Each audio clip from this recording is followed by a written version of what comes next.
Assalamu alaikum everyone. I am Zainab Mumtaz Baloch and along with me is Maheen Sadiq. We will be presenting on the historical event in the great history of America, Montgomery Bus Boycott. The Montgomery Bus Boycott was a civil rights protest during which African Americans refused to ride city buses in Montgomery to protest the segregated seating system. The boycott took place from December 5, 1955 to December 20, 1956 and is regarded as the first large scale US demonstration against segregation. And 4 days before the boycott had begun, Rosa Parks, an African American woman, was arrested and fined for refusing to yield her bus seat to a white woman. The US Supreme Court had ultimately ordered Montgomery to integrate its bus system. And one of the leaders of the boycott, a young pastor named Martin Luther King Jr., emerged as a prominent leader of the American civil rights movement. In order to discuss the historical this event that took place in American history, so in 1955, African Americans were still required by a Montgomery, Alabama city ordinance to sit in the back half of city buses and to yield their seats to white riders if the front half of the bus reserved for whites or it was full. So it was simply made a rule that the whites, if they needed the blacks area or they were standing, so the whites, so the blacks were for the blacks, it was understood that they had to leave their seat for them. So on 1st December 1955, African American seamstress Rosa Parks was commuting home on Montgomery's Cleveland Avenue bus from her job at a local departmental store, and she was seated in the front row of the colored section when the white seats filled. The driver asked Parks and the other three to vacate their seats. The other black riders complied, but Parks refused. She was arrested and fined plus $10 plus $4 in court fees. So what happened is that later on, when this fine and all this took place, so the Women's Political Council, a group of black women working for the civil rights, they began to start calling for a boycott for this bus system on December 5, and it was the same day, the day Parks would be tried in municipal court. So all this boycott, it resulted in a different way.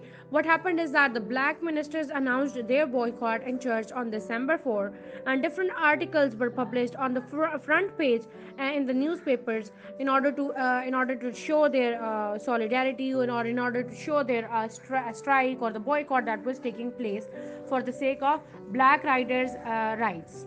Approximately 40,000 of the black bus riders, they had boycotted. That was considered to be the majority of the population or the people of the bus riders at that time. Again, and at that time, so it all resulted in the formation of Montgomery Improvement Association, that is called as MIA. This formation of MIA, it decided to elect Martin Luther King Jr. As the president of Baptist Church, and it was estimated that around 75% of the bus riders were the blacks who were boycotting this system of segregation. And then what happened was that in order to ensure the boycott that it is sustained, black leaders organized carpools, and the city's African American taxi drivers charged only 10 cents, the same price as bus fare for African American riders. And it all resulted in a way that the many of the black residents chose simply to walk to work or other destinations rather than using bus service.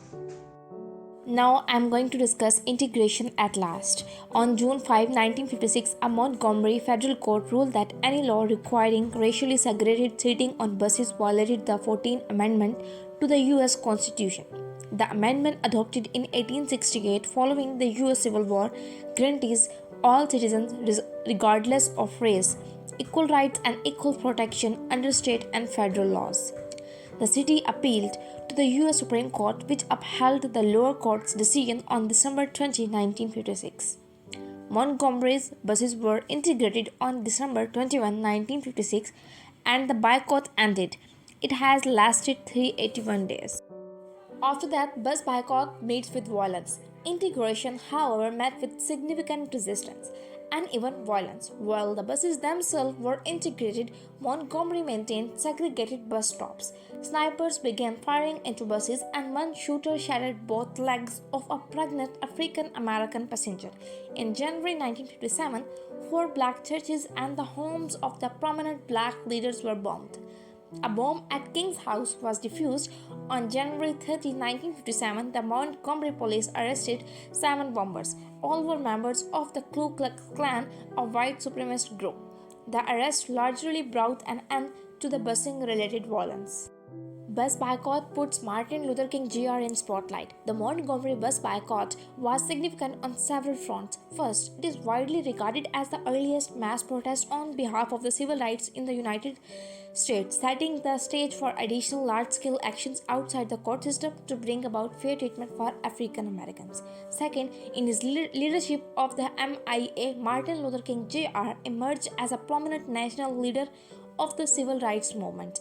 While also solidifying his commitment to non-violent resistance, King's approach remained a hallmark of the civil rights movement throughout the 1960s. Now I am going to conclude my presentation. In conclusion, this Montgomery bus boycott is significant in the history of African Americans. It is widely regarded as earliest mass protest.